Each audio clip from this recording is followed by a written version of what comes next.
Hello বন্ধুরা, 2 শালিক আজকের পর্বে আপনারা দেখতে পাবেন ঝিলিক আঁখির কাছে এসেও আঁখির সঙ্গে দেখা করতে পারল না।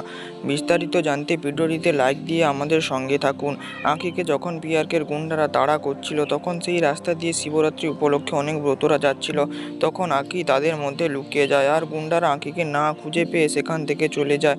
আর আঁখি ওই ভক্তদের সাথে শিব মন্দিরে এসে পৌঁছায়। যখন ব্রাহ্মণ পুজো করছিল তখন আঁখি ঠাকুরের কাছে এসে দাঁড়ায়। হঠাৎ অজ্ঞান হয়ে যায়। তখন কয়েকজন মিলে আঁখিকে মন্দিরের একটা ঘরে শুইয়ে দেয়। ঠিক তখন ঝিলিক মন্দিরে আসে এবং কাঁদতে কাঁদতে ঠাকুরের কাছে শপথ করে যে যদি সে আঁখিকে না খুঁজে পায় তাহলে সে সেখান থেকে একটুও নড়বে না।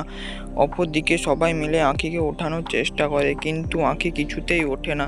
তখন পুরোহিত বলে, তোমরা সবাই চলে যাও, ও মহাদেবের সামনে থাক, ও একাই সুস্থ হয়ে উঠবে। ঠিক তখন ব্রাহ্মণ ঝিলিককে জিজ্ঞাসা করে, মা তুমি কাঁদছো কেন, কি হয়েছে? তখন ঝিলিক বলে, আমার বন্ধুকে কয়েকজন গুন্ডারা তুলে নিয়ে গেছে। তখন ব্রাহ্মণ বলে, তুমি কোনো চিন্তা করো না, তুমি তোমার বন্ধুকে খুব তাড়াতাড়ি খুঁজে পাবে। তাহলে কি ঝিলিকের সঙ্গে আঁখির দেখা হবে?